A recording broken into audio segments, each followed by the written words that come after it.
Afternoon. It's 2 o'clock on a Saturday, kind of an unusual time for us to be meeting, but this is a special meeting of the Santa Monica City Council at 2 o'clock in the afternoon of Saturday, October 17th, 2020. Pursuant to the governor's order, we are continuing to meet via teleconference, and public comment will be taken remotely at 310-458-8423, as is our practice at our meeting ever since we began doing it this way back in March. If the clerk would please take the roll, we are called to order. Councilmember McCowan. Here. Councilmember Himmelrich. Here. Councilmember Davis. Here. Councilmember Winter. Here. Councilmember Hara. Here. And Mayor McKeown. Here, so I count 6 of us here at this point of the 7 council members. We've not yet seen Mayor Pro Tem Terry O'Day, but I have no reason to think he won't be here shortly. So we'll begin the meeting with the 6 of us present. And it is a special meeting, as I say, with actually only one item on the agenda, if the clerk would call that, please. Yes, we have a consent calendar item. It's approval of separation retirement agreement for the chief of police, and an interim city manager Dill would like to say a few words before we start the public comment. And currently there are no callers for this item. Well, certainly, let's turn to the interim city manager and hear what she has to say. Thank you, Mayor. I just quickly wanted to apologize for the special meeting. As you know, Chief Renaud has announced her retirement effective October 26th. We do not have a council meeting between now and then, hence the special meeting. So I want to apologize to all of you and to the public for that. We have received questions about the severance agreement, and so I did just want to clarify quickly that I am recommending the settlement agreement to ensure an orderly transition in one of the city's most sensitive positions. As you know, pursuant to the agreement, the city will pay Chief Renaud 4 months severance pay and acknowledge our obligation to defend and indemnify her in the event she's named in a lawsuit arising from the course and scope of her duties as chief. In exchange, she will release legal claims against the city in connection with her employment, provide the city with the reasonable information and assistance necessary to allow a smooth transition to her successor, participate in interviews and provide materials in connection with the after action review of May 31st. And I want to remind all of you that the OIR group was recently selected for that after action review, and that information will be made available to the public at santamonica.gov/May 31st after action. And Chief Renaud will also participate in interviews and provide materials in connection with a separate human relations investigation that is underway and is completely unrelated to Chief Renaud's departure. I am recommending this agreement today in order to ensure a smooth transition in this position and to put the city in the best possible position for any future police chief recruitment. We did receive questions about the amount of the severance. The chief's current salary is $290,916. The agreement provides for 4 months severance, which will be approximately $97,000. We also received questions about whether the agreement will be made public, and per the city's standard practice, it will be released to the public as a public record once signed and approved. I'm certainly happy to answer any other questions that you may have, but those are things that have come up in the last day or two, and I just wanted to be sure we were providing that information to the public. Well, thank you for that useful information. Do council members want to ask any questions before we open the public hearing? Council Member Davis. Thank you, City Manager Dilk. I'm wondering if you could just explain why 4 months was selected as the amount of severance paid for the chief. Thank you, Council Member. The city's executive pay plan provides 4 months severance in the event of termination that is not based on willful misconduct, conviction of a crime involving moral turpitude, consistent poor performance, or voluntary separation. Under the EPP, that severance would generally be paid without a release of claims or other consideration by the employee. This was a mutually agreed upon retirement, but we nonetheless used that as a benchmark in determining the amount of severance that would be appropriate for a smooth and positive transition of duties in this highly sensitive and very, very important role. Thank you. Councilmember Winter. Would the chief be required by this severance agreement to participate in any interviews stemming to a review of the events of May 31st above and beyond the OIR report? Did such an investigation happen? Can I turn to So the I city can- attorney on that? Yes. Right now, the agreement is worded to require participation with the OIR group. If you remember, the OIR group has been selected to perform an after-action report and evaluation, which will be the kind of full factual review of what happened. Right now, we don't have it worded to include if there is any subsequent investigation, basically not knowing whether there will be one. So that's what the agreement calls for right now. Do we have any reason to believe she would not respond favorably to being asked to participate in any subsequent interviews? Not that I'm anticipating it, but just making sure that we, cover all No. possibilities. No, if council wants us to, we can see if we can modify the agreement to include any subsequent investigation as well. All right, thank you. Councilmember McKellen. And yeah, Ted, Councilmember Winter read my mind. I mean, the only reason I ask about anything beyond just the OIR report, because if I recall when we decided a few council meetings ago to pursue the outside company to handle the internal after action report, we were talking a lot about the possibility that, yes, if this is full and complete and we ultimately get all the answers we need, we won't have to do a separate non-internal after action report. But even at the time that we discussed it, we weren't sure that that was a guarantee. So I would personally like to see some assurance as part of the agreement that the chief would participate in any investigations that stem from the incidents of May 31st.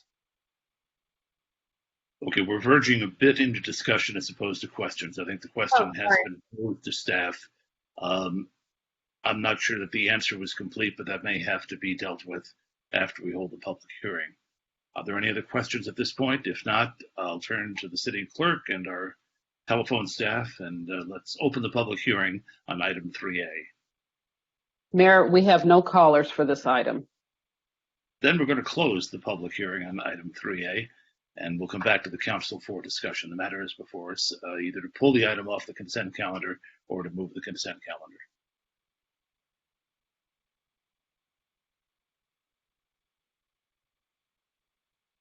Councilmember Winter. Well, just because of the point I raised earlier, I will pull the item for discussion. I will Mayor, we second. can't hear you. Mayor, you're muted. The item is on the floor before us. It's item 3A, pulled off the consent calendar, which leaves nothing else on the consent calendar, so it's what's before us for today. Who would like to begin discussion? Councilmember Winter. So I will move we approve the staff recommendation with the modification that the agreement includes some sort of language about cooperating with any additional investigations into the events of May 31st. I will second that motion. Okay, we have a motion by Councilmember Winter, and it has been seconded by Councilmember Ara, which would adopt that recommendation with the one addition that there be a negotiated requirement to participate. Is that what's intended here? Yes. And let me turn then to the city attorney, who has to draft the agreement, and see how that would be handled. Well, Mayor, we'll have to reach out and negotiate with the chief, and we will try to include that as a requirement in the agreement. Okay, so the try to, does that mean we may have to have another special meeting to approve this at some point? I think we've got your direction that, I mean, you can approve an agreement subject to that clause being in, and then the city manager would have the authority to sign an agreement so long as that clause is included. Councilmember Himmelrich. Yes, I do have a question. Can we include and participate in submitting sworn statements?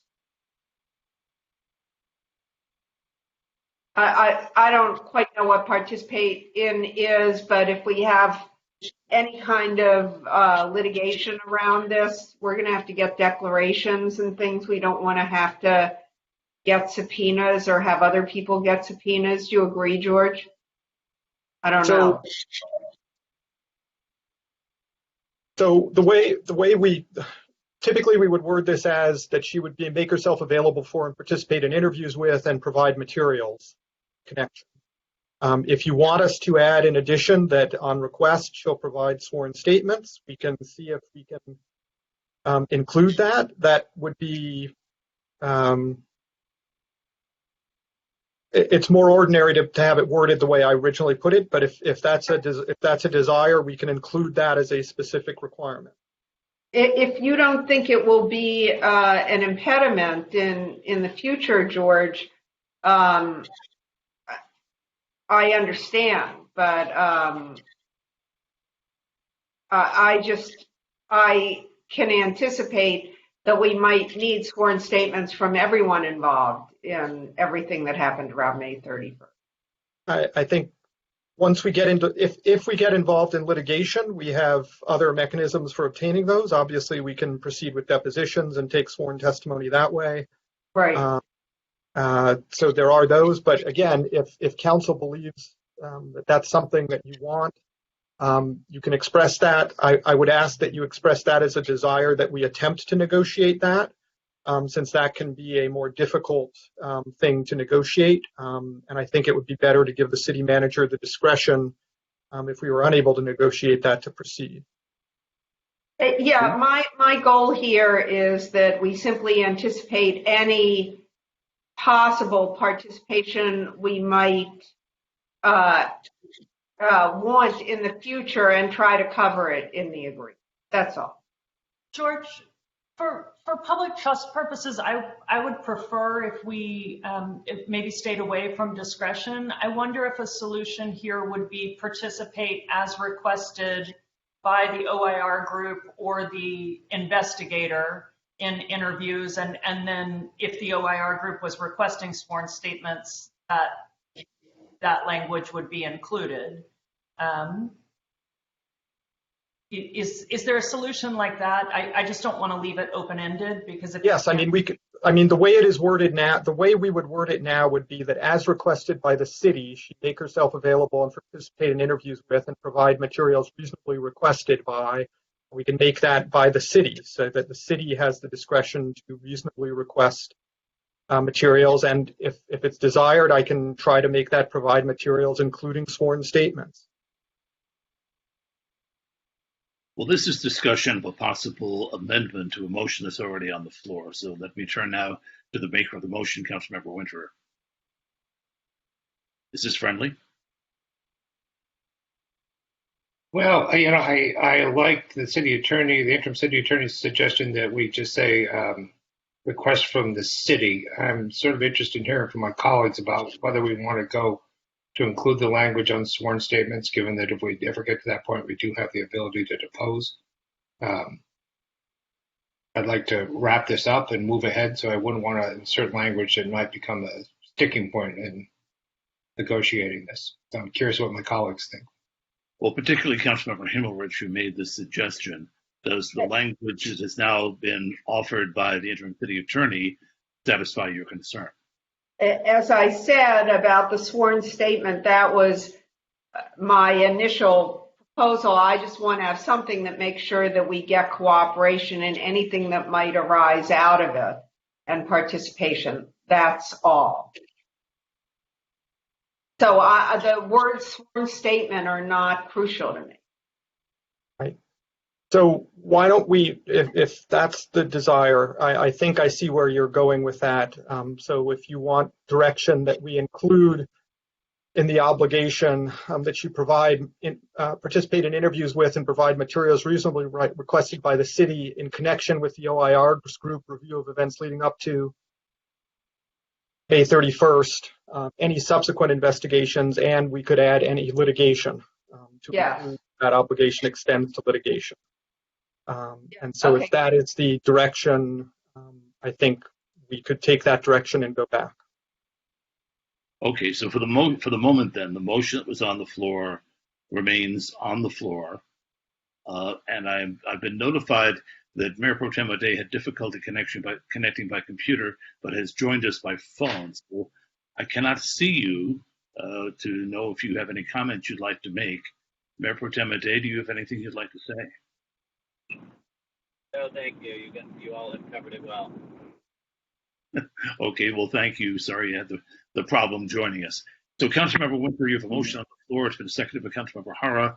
Are there any further questions or discussion on the motion on the floor? I see none, so I'll ask the clerk to call the roll of the full council, which is now present. Mayor Pro Tem O'Day, Yes. Councilmember Hara, Yes. Councilmember Winter, Yes. Councilmember Davis, Yes.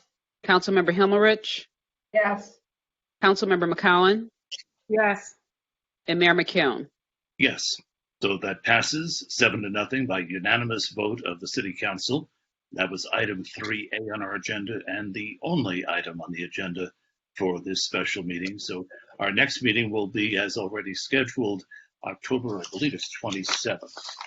Yes. Yes, October 27th. That throws me off meeting on Saturdays. But we are now adjourned. Thanks.